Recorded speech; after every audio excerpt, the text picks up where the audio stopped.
Hello everyone. Good evening and welcome to ELTAI, English Language Teachers Association of India's 74th webinar titled Literacy and Literary Studies, a reflection on how literature is taught, learned, and thought about in a post-truth context. Today's speaker will be Dr. Arunlal, moderated by Ms. Kadam Swapnaja and Mr. Dnyaneshwar Khodave. Before moving on to the program, may I request everyone to watch the promotional video of ELTAI.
Welcome back. A quick couple of announcements. Please make use of the chat box and post your queries and questions. Your questions will be answered by the speaker during the Q&A session. Please make sure that you do not share your personal details like mail IDs and phone numbers in the chat box. And now I would like to introduce our two moderators, Ms. Kadam Swapnaja and Mr. Dnyaneshwar Khodave. Ms. Kadam Swapnaja is an assistant teacher at SPMM Junior College, Sharada Nagar, Baramati, Maharashtra.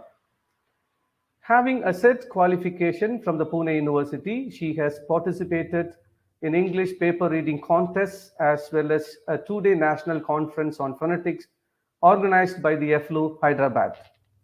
She is one of the active members of ELTAI Baramati chapter and is working on her professional development. We welcome you, ma'am. Mr. Dnyaneshwar Khodave, who will be our second moderator, is an assistant professor at Sharada Boy Power Mahila Arts, Commerce and Science College, Sharada Nagar, Barmati. He has 10 years of teaching experience at a senior college and 15 years at a training college. His areas of interest are on ELT and post-colonial literature. He is currently pursuing his PhD at Babasaheb Ambedkar Marathwada University, Aurangabad. So we welcome you, sir. And now, let me hand over the floor to Ms. Kadam Swapnaja. Over to you, ma'am. Thank you, sir. Hello, everyone, and welcome to ELTAI's webinar number 74. It's such a wonderful evening, and now we are going to enjoy an appealing, classy, and even an eye-opening talk about literacy and literary studies, a reflection on how literature is taught, learned, and thought about in a post-truth context. Generally, we as a teacher, we always say that our students are not interested in reading.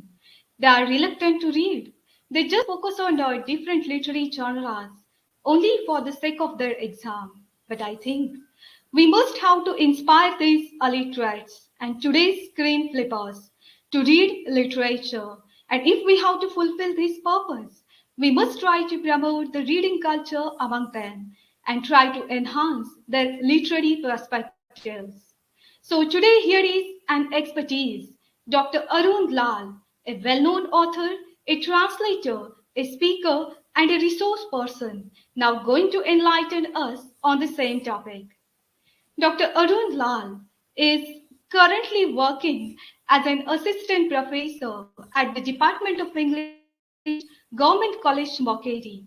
He finished his PhD in Cultural Studies from the English and Foreign Languages University, Hyderabad, and also worked with the Faculty of Humanities at NIT Warangal. He has worked on a project for the International Shakespearean Desk, Dublin, on localizing Shakespeare. Dr. Arunlal has written and published widely on issues concerning culture, philosophy, and literature. His latest book is called COVID Narratives, Politics of the New Normal. And his other publications include The Cult of Aliteracy, New Media Context, and the Challenges to Intellectualism, a study of millennial short-fiction, Spatial Logics in Poetry, the cover article of the International Journal of European Studies, London, and a translation of Akbar Kakkattil's stories. Sir has 4 books to his credit now, including translation of Bertrand Russel and 2 entries in the Encyclopedia of Aesthetics and Poetics. He has also worked as an assistant director for 2 documentary films, such as Agni Rekha and The Holy Cow. Dr. Arunlal is a member of the panel of resource persons from UGC-HRDC, Kerala, as well as Kannur University. He is a member of Board of Studies, Calicut University, and also Pass Board Kannur University. He is an academic counselor at Indira Gandhi National Open University and director of English Proficiency Program under the Ministry of Labour and Employment. He is also a research guide under Calicut University. So now let's welcome Dr. Arunlal, Assistant Professor of English, Govt College Mokeri, Kerala, to express his views on literacy and literary studies, a reflection on how literature is taught, learned, and thought about in a post-truth context. Over to you, Dr. Arunlal, sir.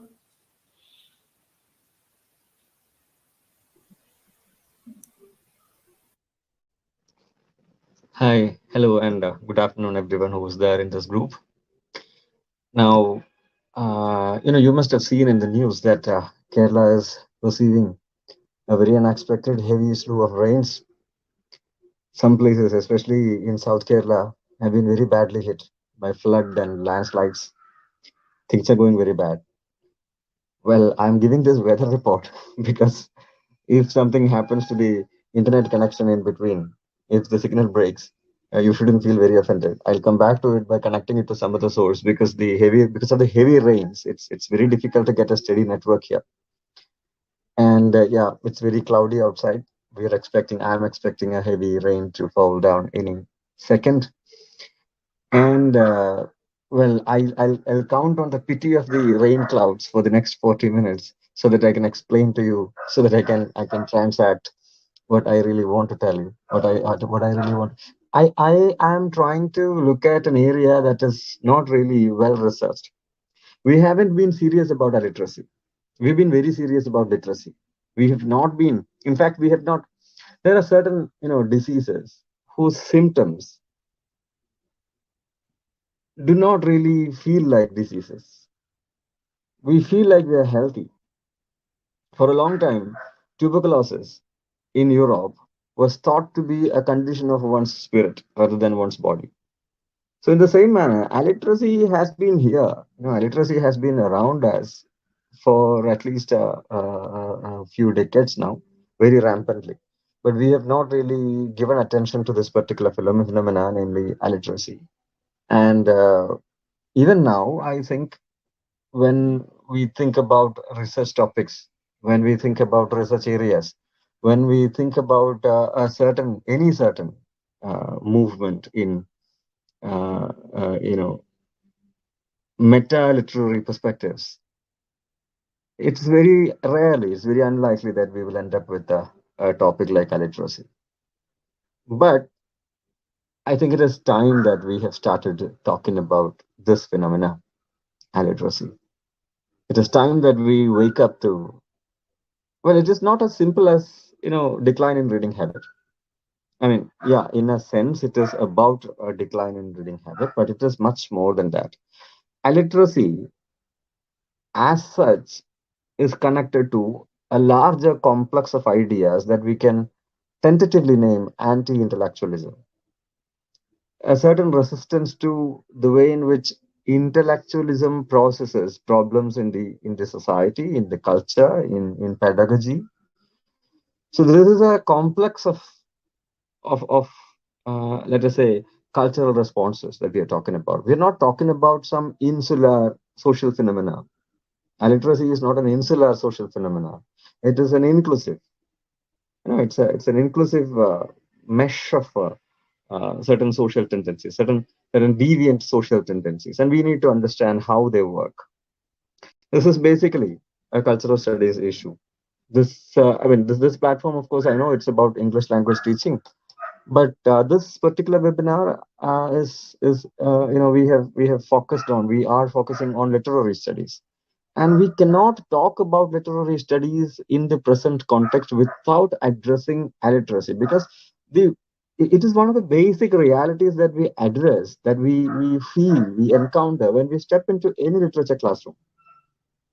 Not just classroom, step into any crowd for that matter, any crowd that is culturally awake, culturally, responsive.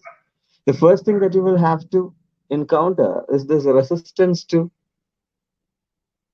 picking up actual reading material, and, a proclivity, a tendency to prefer non-reading materials.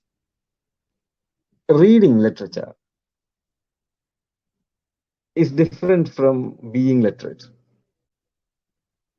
So, and this is where, the deliberations about illiteracy should actually begin.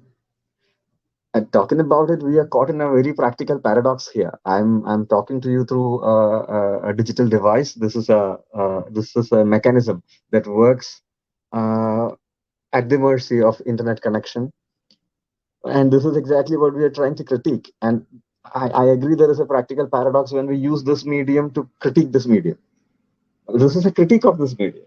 For the past 2 years, the entire world has shifted their classes. The academia has shifted online. We have been taking online classes. We've been giving online classes. We've been taking online classes. Like when we attended refresher courses, which were basically the mainstay of UGC-HRDCs, well, academic staff colleges, all of them have been, made online. So the resource person technically becomes a resource person. Resource person is a curious tag actually. So actually that tag meets its destiny when the resource person becomes online. I tend to be less of a person and more of a resource when I go online. When you digitalize everything that you tag as knowledge, when you videoize, VIDEOIZE, videoize everything that you have around, the rampant digitalization, rampant videoization of knowledge and knowledge practices actually results in a very problematic understanding of literature, because literature and our literary consciousness, the knowledge that we have developed about literature, it has come of at least a millennia of language-based transactions. In fact, the history of communication, history of human communication, either within the masses or between the masses, they have happened in a language-based format for at least a millennium. It is that structure which is being subverted by the digital intervention. Now, don't take me for a technophobe. This is not a technophobic lecture. I'm just readying ourselves. I'm just asking us to ready ourselves to see the subversion that has happened. We are not ready to acknowledge it yet. It is high time. It's perhaps high time that we acknowledge that something like this has happened. A shift has happened. The subversion has happened. The language-based communication on which we were banking a lot, that has actually been subverted. And in the place of language-based communication, other things have started coming in. I've made some notes. In fact, this topic was written as a paper, and I have published in 2019 in the book Post Theory and the Discourses of the New. I had published a paper titled The Cult of Aliteracy. But that was in 2019, before the COVID outbreak actually happened. So when I was writing about the cult of alliteracy, alliteracy was not this rampant. With the pandemic, things have accelerated, in this front, especially in the front of, regarding the platform of the register of alliteracy is concerned. The cult of alliteracy has rampantly, it has shot up. Alliteracy is the environment in which I am giving you this talk. Alliteracy is the environment in which we will now march again back into the classes. Those people have been divorced from books, practically divorced from books. Every other information, every other instruction that we had given them online. They were using mobile phones, they were using the devices, they were using laptops, they were using tablets, they were using mobile phones to receive literary instruction. Now, what is the difference? Is there any difference? Like, there has been YouTube videos about all those literary works even earlier. So what difference does it make if a teacher, instead of a classroom, instead of a real-time classroom, if a teacher uses an online mechanism? Is there something really different about it? The subversion that I was talking about earlier, has that really happened? No, I'll just go back to that paper that I had written, and the transactional model based on verbal items have been diffused now to a range of various significatory systems. Well, I'll pause there and maybe introduce a few terms to you in order to really have a grasp of the idea that I'm trying to present to you here. First thing is anti-intellectualism. What exactly is anti-intellectualism? How many of us have really bothered about something like intellectualism? And then we need to talk about memeization. Memeization is also a new term. Memeization, digitalization, videoization, of course, but memeization is something that we need to talk about. And then the postmodern idea of fun, the darker side of fun, and kitsch. This is a set of terms that we really need to deal with if you had to understand what is anti-intellectualism, and by what is alliteracy, and how is alliteracy affecting the transaction of literature in classrooms. If we really have to have a perspective about it, we need to know what is fun as it is defined now. We need to know what is kitsch as it is defined now. We need to understand all this. We need to know what is a meme and how does a meme affect us. And most importantly, we need to understand what exactly do we mean when we say post-truth. What is post-truth? What kind of environment is a post-truth environment? Has truth died? Have we moved away from truth? What do we mean like, there is no relevance for truth anymore? Do we mean it like that? Or do we mean something else by saying post-truth? Memization, post-truth, these two things are connected. In fact, fun and kids are also connected with it. In a post-truth environment, which is the kind of environment that India is going through now. It is the historical phase that we are moving through. Not just India. Internationally, you would find most of the developing countries and the developed countries are moving through a post-truth phase of history. There is a certain reason why we are entering the post-truth phase. And there are certain characteristics that come along with the arrival of post-truth environment. What is a post-truth environment? A post-truth environment, by default, moves away from literature per se. Post-truth is not interested, a post-truth environment is not interested in elaborate dialogues or elaboration of a single idea over a volume of a book or two. When one or two books. You take one or two books to elaborate an idea. Well, post-truth environment is not comfortable with that. Post-truth environment, on the other hand, would use a Twitter, which is basically an app, a social media app that seeks to compress everything. Like in 180 characters, you need to express whatever you have to express. Look at all the political leaders. Look at Donald Trump if you want. Look at our own party, Prime Minister if you want. People who have taken to Twitter because the elaborate form of communication, the elaboration over a book, the elaboration over an essay, the elaboration over a speech is exchanged for quick emotional, capsule-like communications. Capsule-like communication. You cut down on things, cut down on words. Elaboration is not important. You don't need elaborations. Donald Trump has very famously stated that if you have to give me something, give it to me in bullets. So I don't want to read an essay. Like make a bullet list of things. Making a bullet list of things. Making a catalog of things. Making a numbered list of things. Not making an elaboration of it. This is the political environment of language transactions now. Political environment of language transactions.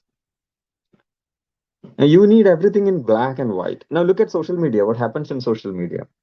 Social media is the place where our consciousness is developed, isn't it? I mean, now the Insta generation, the entire block of the entire complex of sensibility plus intellectualism plus political consciousness plus wokeness, everything is directed by social media complex. In that social media complex, more than words, images are given priority. People transact, communicate, in images. You think that Facebook is a place for reading things, but it is not. When we are scrolling up, we use this thumb to scroll up. We are scrolling up. We are not reading.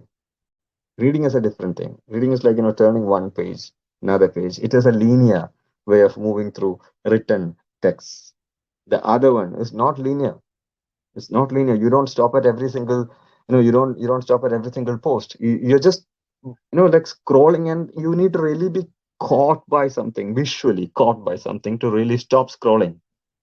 And then you stop scrolling, then you look at it. It is a visual thing, a poem on Instagram is not a textual thing. It is a visual thing. When you create a poem for Instagram, you do not only write the poem, you create the poem. You design the poem, to be precise about it. If you're a poet and if you're using Instagram to post your poetry, you know what I'm saying. If you are a reader of new poems that are published on, you must be, people who are English teachers, people who teach English poetry, and people who update on English poetry, definitely you have some kind, you have to find some time to see how English poetry is now being grafted onto Instagram. The bestseller book, like Milk and Honey, for instance, by Rupi Kaur, that first came in Instagram. It was a worldwide bestseller for the, like, in the past 20 years. No other anthology of poetry has sold as much as Rupi Kaur's Milk and Honey. Who is Rupi Kaur? Rupi Kaur is an Insta poet. She has used Instagram to design a certain kind of poetry.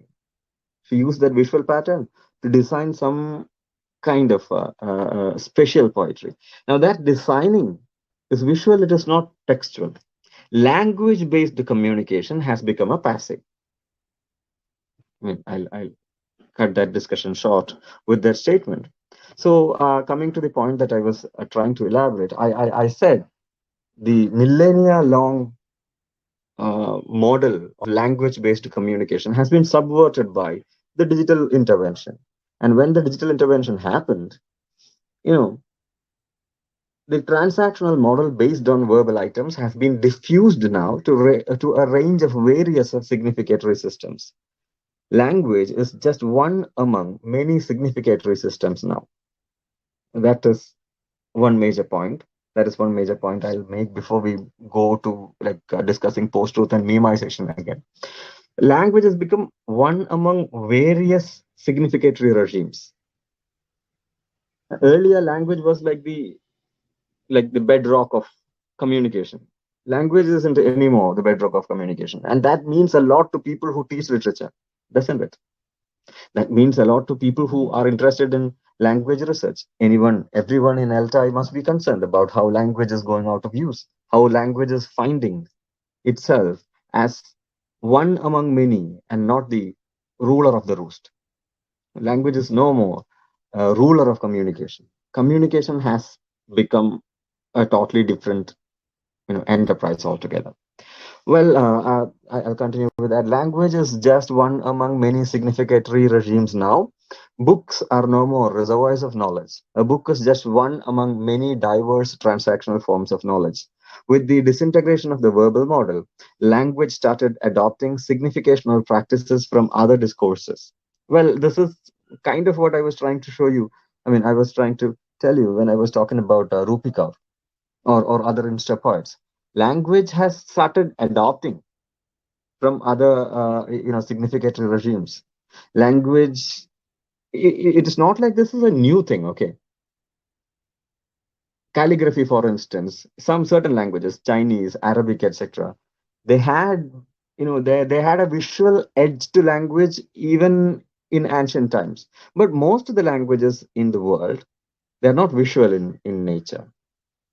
They are not designed or designable by nature. English definitely is not. Most of the Indian languages are not. They're not designable by nature. They use words. They are significatory systems primarily. They signify in the sense sound getting a visual image, and this visual image connecting back to the sound and putting them together, making words or sentences, the usual practice that we carry out when we talk or when we communicate to others. This is generally the system. This is generally the way it works. But it does not work like that anymore in literature. Literature has shifted its terrain. But again, there is a problem when we talk about novels, for instance. Instagram is okay for poetry, designing poetry, but that kind of a design cannot be applied to a novel, simply because a novel is a lengthy form of prose communication, prose literary communication. You cannot design a novel and post it on Insta. In fact, think of what happens to a lengthy post on Facebook. Does anybody read a lengthy post on Facebook? Once in a while, for fun maybe, but as a general rule, nobody reads long posts on FB. They need it to be crisp and short. Everything on social media has to be condensed. What happens when you condense things? What happens when you condense gray? Either it becomes white or it becomes black. The gray disintegrates. The intellectual, or the so-called the truth regime intellectual, was interested in examining the gray areas, especially the early postmodern, early post-structural investigators. They were interested in the gray areas that the language creates. This gray area is cancelled out in the current scenario of, in the current platforms of communication.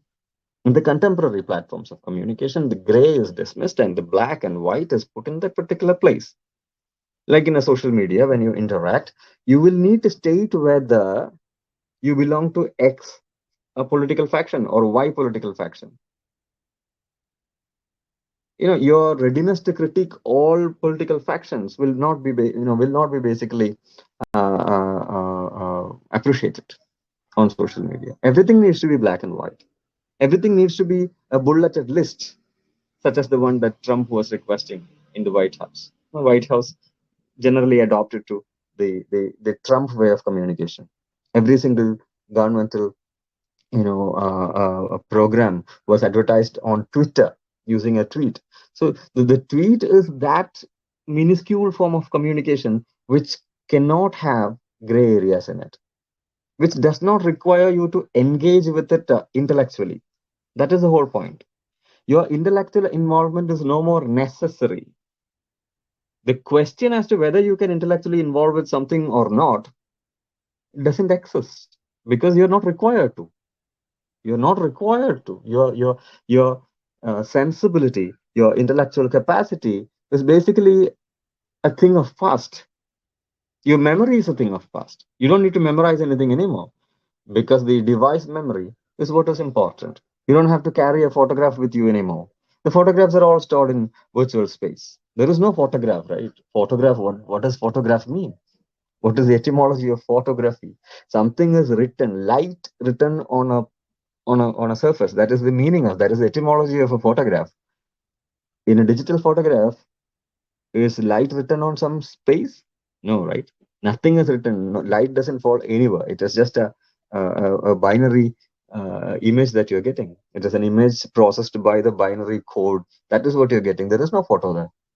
The light doesn't fall on any surface and get printed. It is technically not a photograph. The photos that we take on mobile phones, the photos that we take on digital cameras, the photos that we take on any digital device is not a photograph, etymologically at least. Well, I'm digressing perhaps. My point is this whole idea, you see that the human condition has come to change profoundly with the influx of new media culture, and we have not really been attentive to this for two reasons. One is like, this happened very drastically in the sense like the change from a written model of communication, written model of knowledge imbibement, and the digital model of knowledge imbibement. The shift had happened over a period of 2-3 decades, and 2-3 decades is like it is even less than a person's lifespan. So in the lifespan of a person who was born in 80s, so if there are people in the audience who were born in 80s, think of how you acquired knowledge and think of how your students are acquiring knowledge. Think of how you have received, acquainted yourself with, mastered, and started being a consumer of the internet culture. How the internet culture over a period of 10-20 years, how that became a decisive factor in your intellectual career. You Google everything, and you get something, you get illiteracy. So in order to understand what is illiteracy, what do? We Google illiteracy, and we find that, yeah, this is another paradox, right? This is another paradox. Like, in order to understand what exactly is the problem of illiteracy, we need to resort to that same medium that makes us illiterates. Illiteracy is that phenomenon where you're not illiterate, but you're as good as an illiterate. Literacy was held to be one of the prime virtues of any modern civilization. Now, I live in a state. I mean, Kerala is a state which, which basically took a lot of pride in the fact that we are 100% literate. Every single person in Kerala is literate. That was supposed to make Kerala a model state. It was a model shown to the entire Republic of India in 1990s, if I remember right. In 1990s, when I was growing up, one of the main slogans of Kerala's progressivity, everybody was looking at Kerala as a very progressive space because this is a 100% literate space. Everybody in Kerala is literate.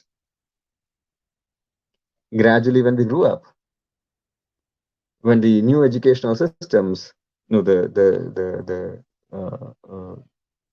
global import, basically the student-centered global import pedagogical regime set in, literacy was basically set aside. It is not required that you really have to master the letters. A perfunctory familiarity with letters, a perfunctory familiarity with scripting, that is what is necessary. A mastery over literacy.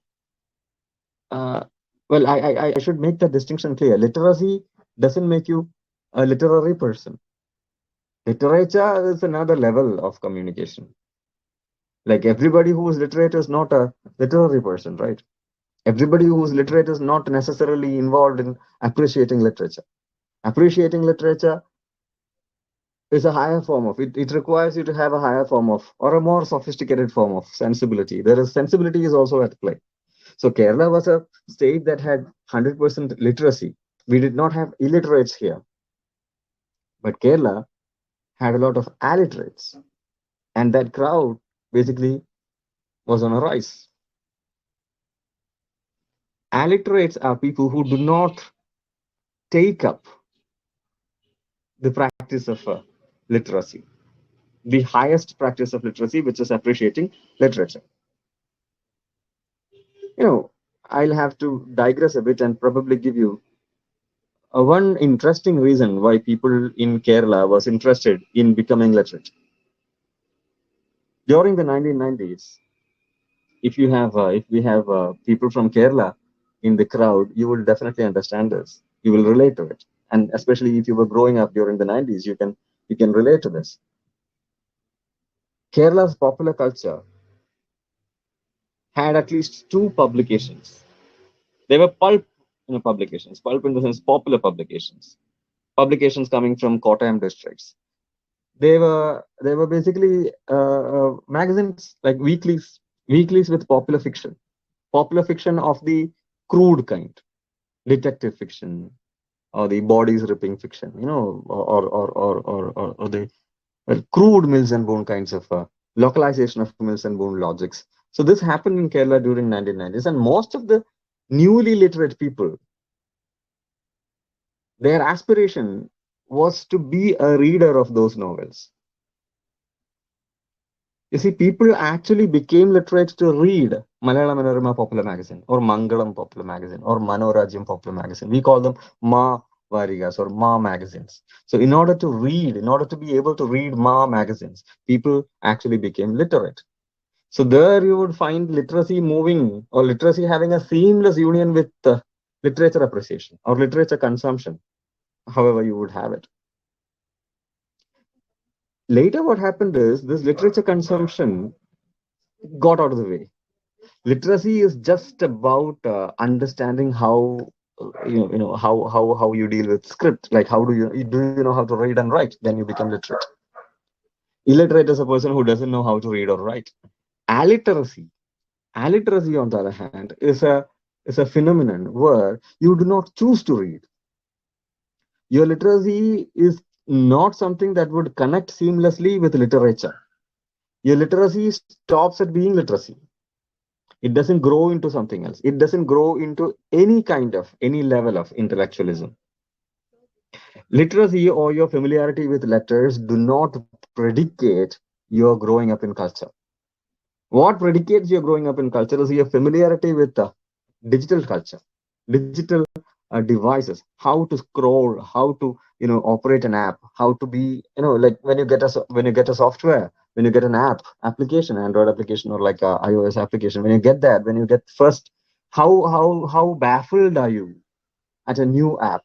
How baffled are you at a new version of Android? How baffled are you when iOS is upgrading itself? Now that determines the current kind of appreciative sensibility. Your sensibility is more about how you adjust to the digital world than how you adjust to the literacy world. Literature has tried to graft itself to online platforms. That is also there. Think of ebooks, for instance. But that has been a grand failure. That is one of the most under discussed topics in publishing industry. Almost all of them, Barnes and Nobles, look at FSG, all of those publishing titans had invested heavily on ebooks, but ebooks did not bring them any kind of profit.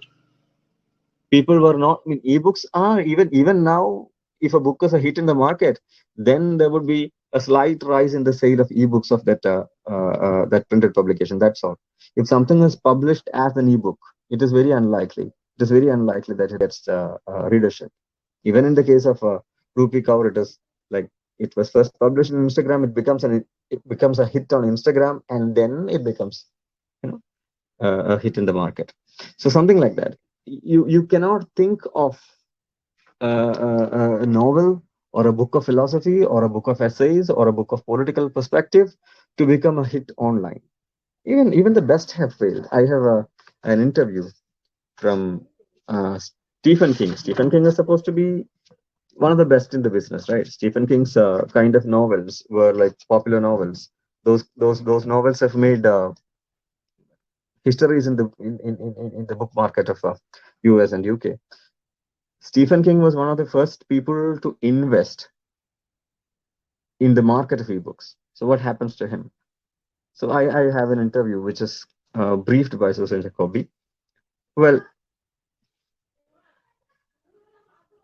King's even a popular mass market novelist like Stephen King has flopped on the web, and there is a whole history of how Stephen King basically dealt with it.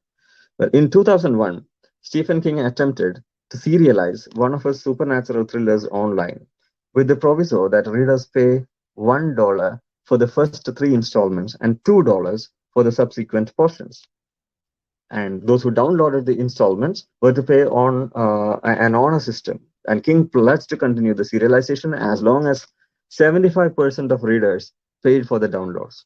By the 4th installment, the proportion of paid-up readers dropped to 46%, and King canceled the series at the end of the year. And now the interview happens after that. Now, my point is, if somebody like Stephen King cannot sustain his readers online, novels basically do not have any future in the online platform. And novels, reading fiction, understanding fiction, appreciating fiction, developing a sensibility of, being in the fictional world that people create, that basically predicates, right? That basically predicates the literary sensibility as we know it. And this will need to be rethought now. Going into a classroom, talking about a work of fiction, expecting the students to read fiction side by side with their interaction with the online, with social media apps that they search, or the online secondary materials regarding the fiction that they are learning. This is a complex environment which did not exist in the 1990s, which did not exist till the 2000s. With the expansion of internet technology, with the subversion of language-based communication, the very way in which literature is thought about has changed. Literature exists now as an extension of significatory systems that are primarily digital. And it is time that we understand, illiteracy, anti-intellectualism, even the thing that we generally say, decline in reading tendency. Let us drop the nostalgia from the whole idea. It is nothing. It is not good to now become nostalgic about a glorious period of reading fiction. No, I mean, nostalgia doesn't help at all, because our task is not to take the student to the past where these kinds of communication paradigms did not exist. Our task is to take our intellectualism, the paradigm of our intellectualism, to another platform where there is diverse new materials, where a certain anti-intellectual tendency is growing, where a certain alliteracy, what a certain cult of alliteracy is being grafted. it is a violent kind of environment, because anti-intellectualism will lead to a post-truth kind of a society. Anti-intellectualism will lead to the rise of right-wing factionalism. It will lead to a resurgence of right-wing religious values. This is not a clear environment. This is not a hopeful environment. This is a complicated environment. It is a complex, complicated environment. We need to move cautiously, very cautiously, but then we need to move. We cannot move back. It is not advisable to go back into the past and say that we had a glorious day for the books and that day has come to an end. No. As Umberto Eco would say, this is not the end of the book. The book has not ended. Literacy and literature has not ended. But then it is up to us, people who are in academia, to see how we can deal with this complex environment. I've actually run ahead of time, but this is the message. This is the whole idea that I wanted to present to you in the given 40 minutes. I was given 40 minutes. I have used up all of them, but I understand that I will get some time to interact with you on the basis of your questions. So I'll pause now. I'll ask the moderator to take up the platform and wait for your questions if you have any.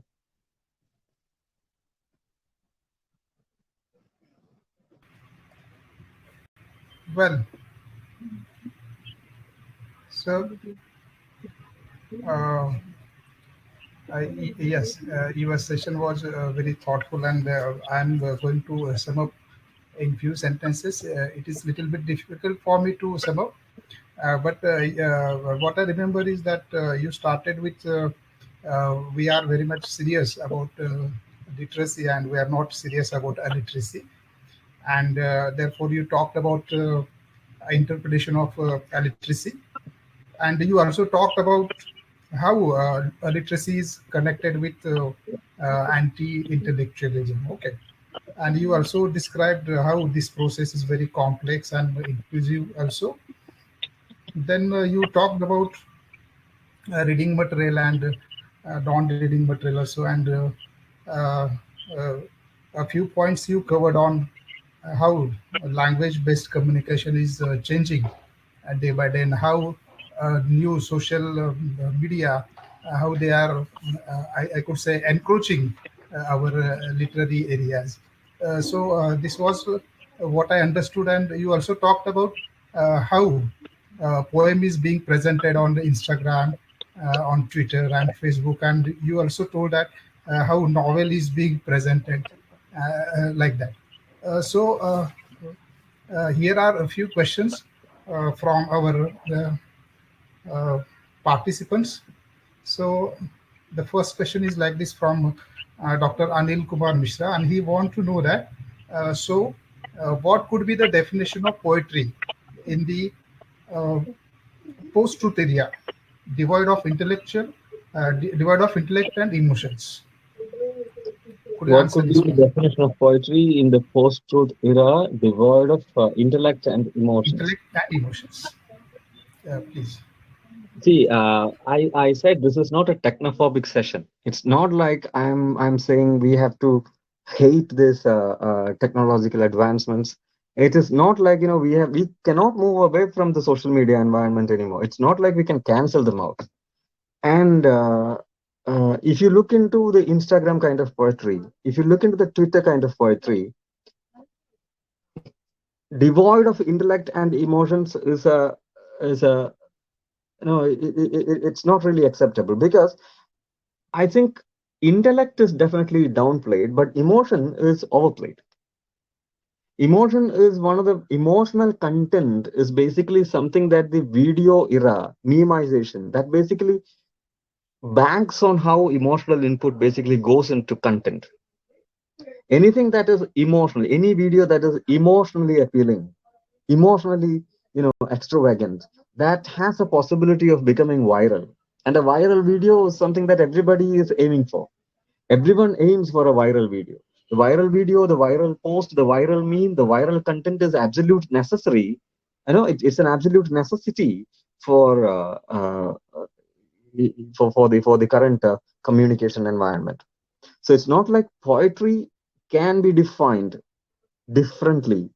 Definitely we cannot define poetry as a spontaneous overflow of powerful emotions anymore. We had actually dumped that definition in the dustbin of history, like in 19th century itself. We have several other definitions of poetry, and maybe, in the current scenario, we will need to stick to a working definition of poetry as moving from, poetry was banking on language-based communication. Now poetry is evolving. It is trying out, and in a more extensive form, concrete poetry is the norm of the day. What is a concrete poetry? Like the space in which the poetry is written is a major constituent part of the message that the poem is giving us. If it is written online, if it is written on a certain app, if it is written on Meraki, or if it is written on Insta, or if it is written on Facebook, the app and its environment contributes to the meaning of the poem. We need to add that factor into our reading of poetry and then try to define poetry. So that is my take on Dr. Anil Kumar's question. Okay, thank you, sir. Okay. And next question is from GN Madhavia, and he is very much curious about how to popularize ebook. So his question is like this: what an author should do to popularize his book?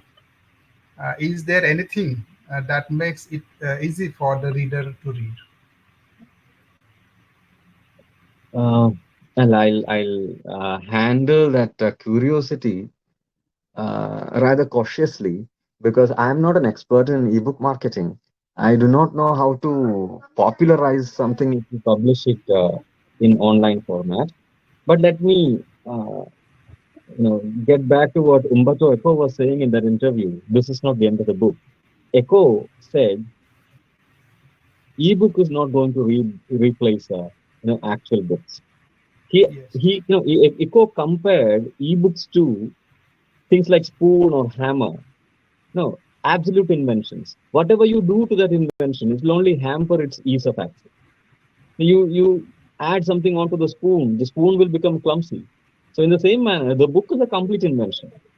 And you change it into the ebook format, some certain purposes are achieved, definitely. I mean, but if you want to search the book, if you want to search for a certain term in a book, it is better to have an ebook than an actual book. But the purpose of an actual book is not to search for a term. The purpose of an actual book, the actual reading, is much, much more than searching for something or like gathering information. That activity can be done only through books. So whoever asked that question, what I'm saying is, do not lose your faith on books yet. Books are definitely there. What I'm trying to say is a sensibility, the sensibility in which the reading happens now, that is evolving, and that is where we need to focus. And as for how to be popular by writing an ebook, I am the wrong person to give you info or like advice on that. Okay. Thank you, sir. Okay. The next question is from T.H. Lawrence, and he is very much curious about to know. I think one concept you talked about how we are dealing with condensation. Now nowadays things are being condensed. Okay, so therefore, what he says, when we have to condense our ideas to 180 characters, as on the Twitter, we are constrained to abbreviate the words the way we like or the way it is convenient to us, which is invariably resulting in what is called texting rather than scripting. So his question is, can this phenomenal shift be acceptable in language and literature? It is already accepted, right? There is no point in asking whether this is acceptable. It is already accepted. We are texting now. Like, however we use that, instead of using YOU, we just use you. It's not like we save a lot of time by just writing you. No, we are not using, that paradigm has actually become the norm. Yeah. It is like, look at TV channels now. Let me digress a bit, to answer that question. Look at TV channels. Now, the TV channels have actually lost the competition. Everybody, most of us, receive our news via online media. I mean, when something happens in the world, we do not go to the TV, right? Because the mobile phone is right in our pockets. So if the news reaches us in our pocket, we don't have to move to the drawing room in front of the TV in order to receive the news. So what the TV does is, like, TV wants to be as interactive as the online media. So the TV will post surveys. The TV will have a Q and a session. The TV will pretend that it is no more the TV of the traditional times. It's the TV of the new times. It is the TV channels will try to make their content viral in the online media. Why do they do that? Because they don't want to be recognized as pure TV. They want to be recognized as a TV which is also online media. So my point is, so the texting / scripting, this binary, we have already crossed it. We are writing, but we are also texting. It's like the TV pretending itself to be an online media. We pretend ourselves to be that also. Like, but that problem is just for us, people who are digital migrants, people who are born into the digital world, digital natives. They will not have this question. They will not have this problem. Yes. So the problem is for them, texting will be the norm. Scripting will be the norm. Okay. Okay, sir. The next question is from Dr. Vinod Chopra.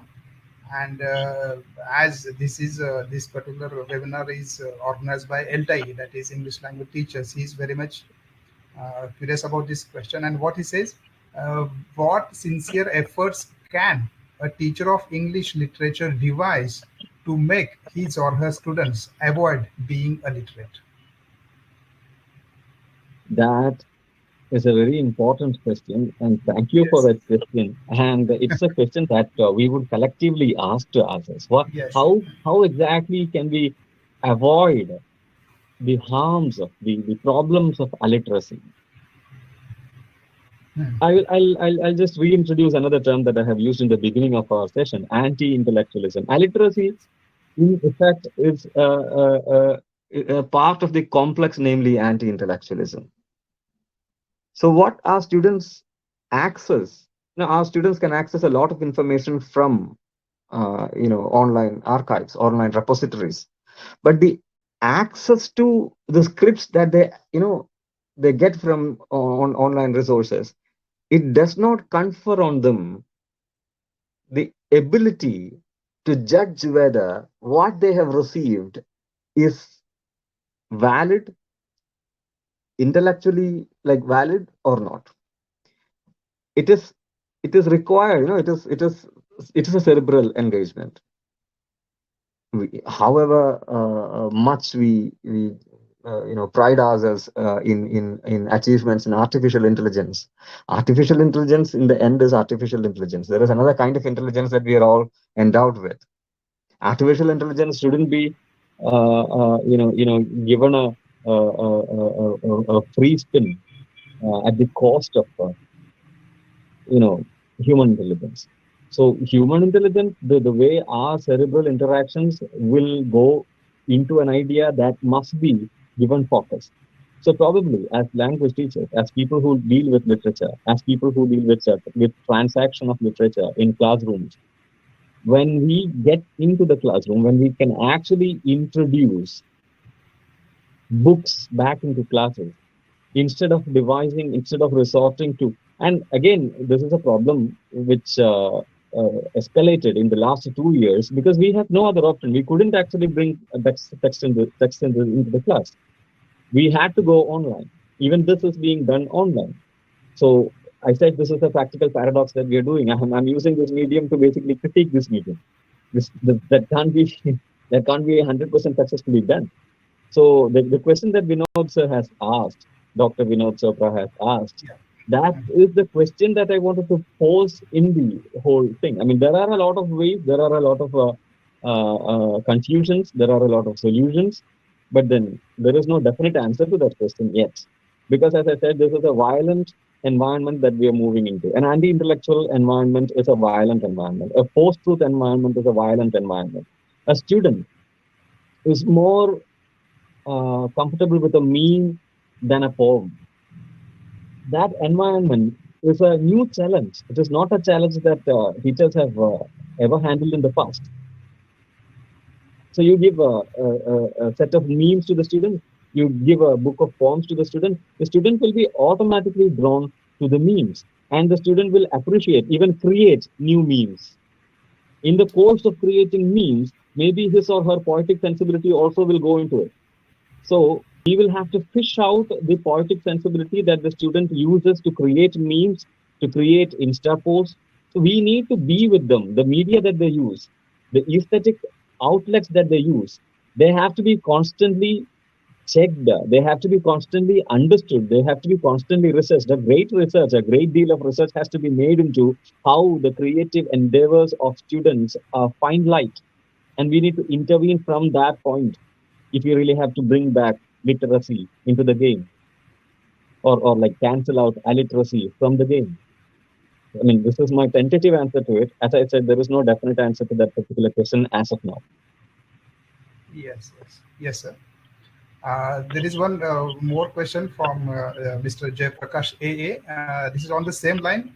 Therefore, I don't expect that you answer. But the question is like this: what can we do, or can we do something to respond to literacy? I think you have already answered this question. The next question is Ramani PN. Okay, and what he says. It's somewhat reassuring to hear from that we need not feel bad about the decline in the reading habit among students, especially of literature. But are you suggesting that we don't need to do anything about it? You got it? I got it. Actually, my point was, forget the nostalgia that we have about, improve the reading habits. That nostalgia is not going to help our students anymore.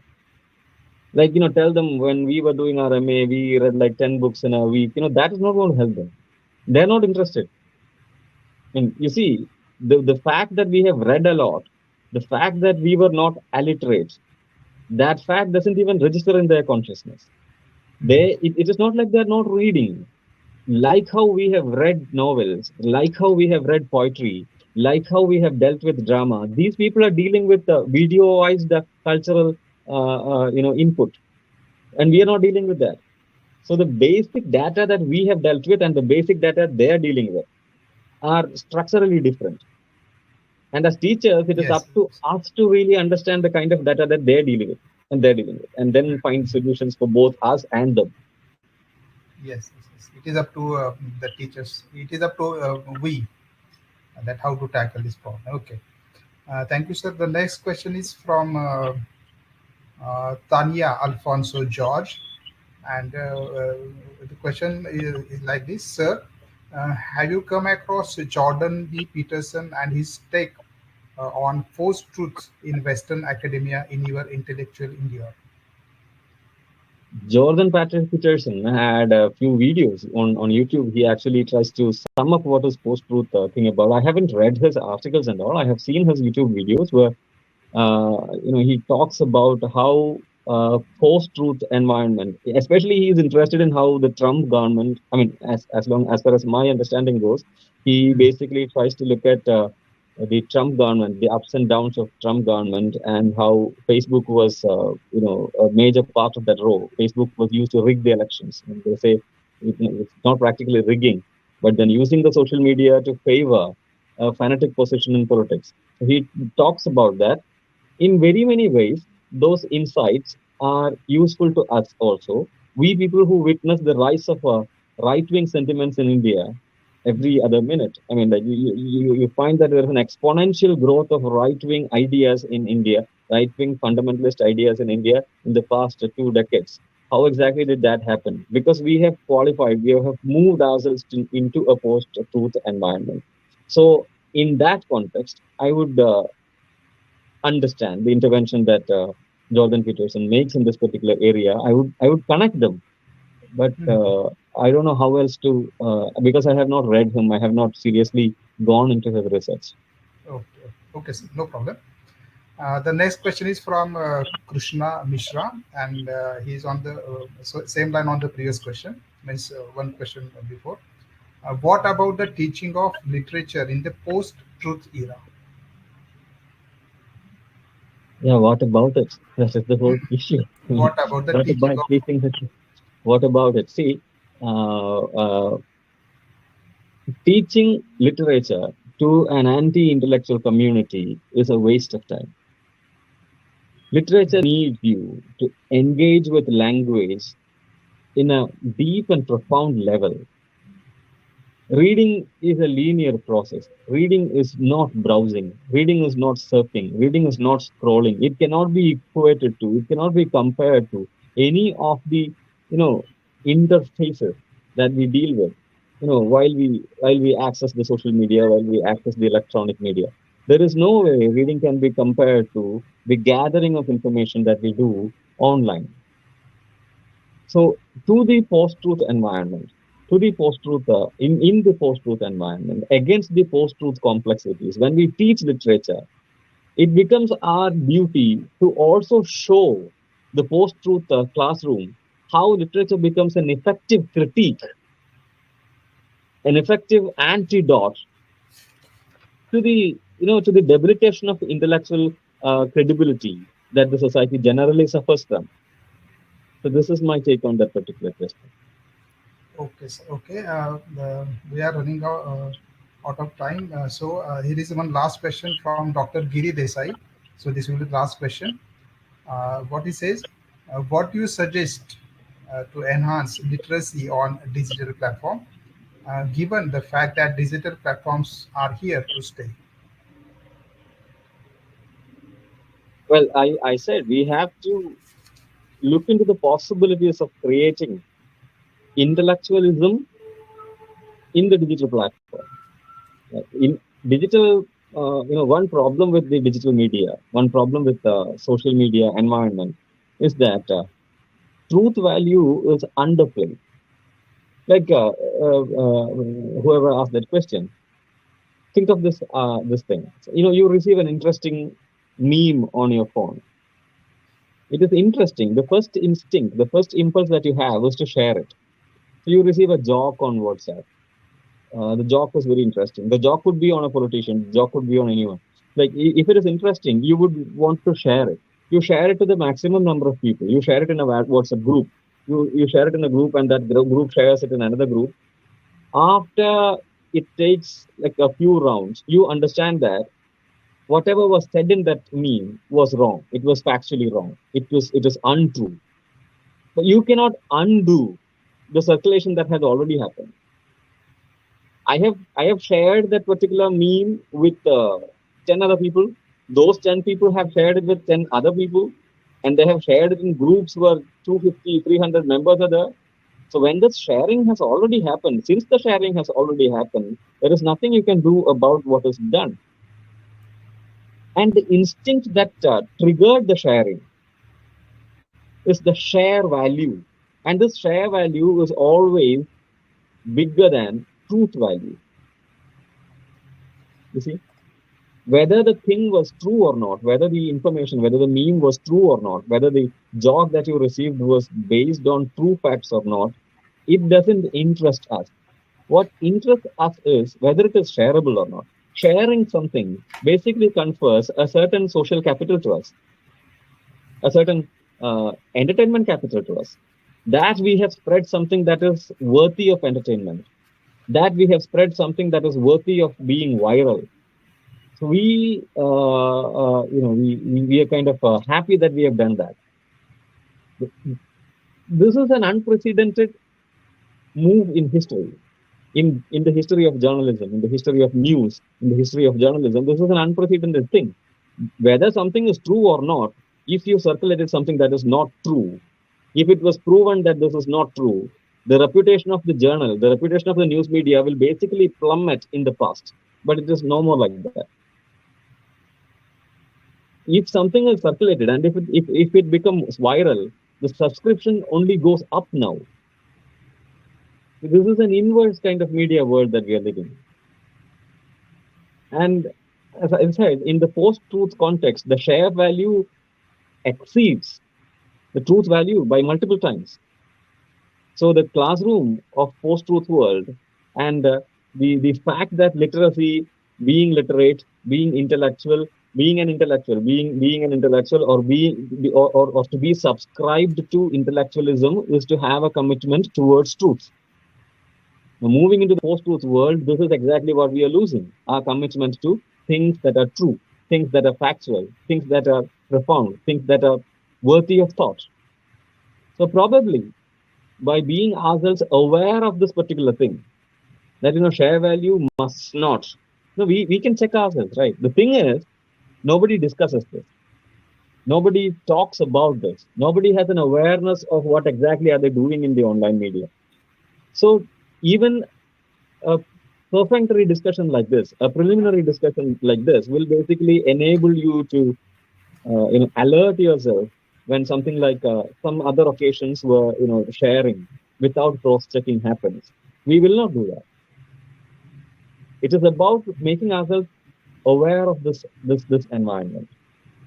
That itself is the first step towards stopping illiteracy from spreading and the intellectualism. Okay.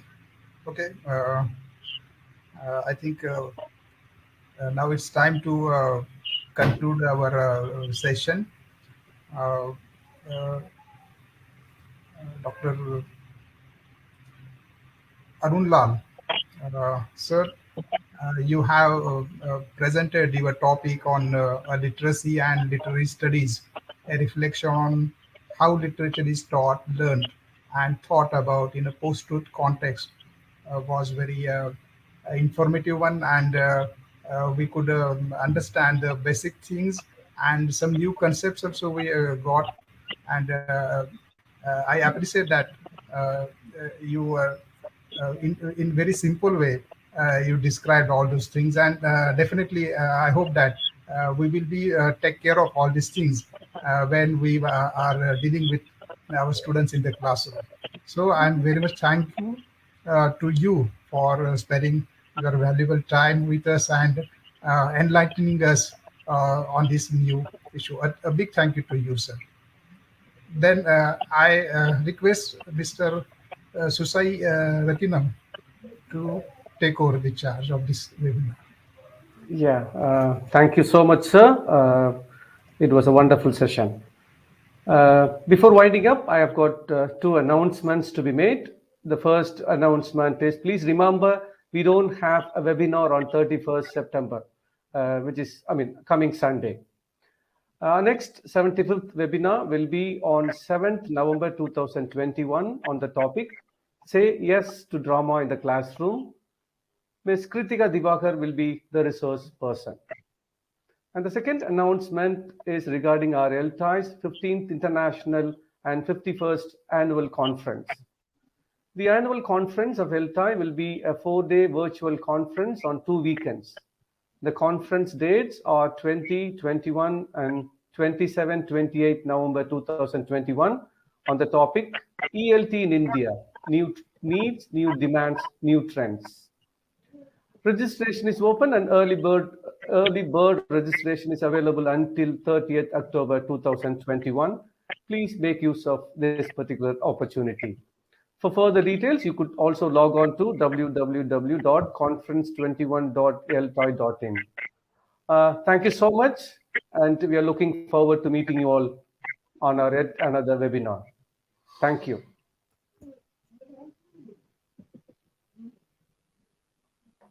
Thank you, one and all.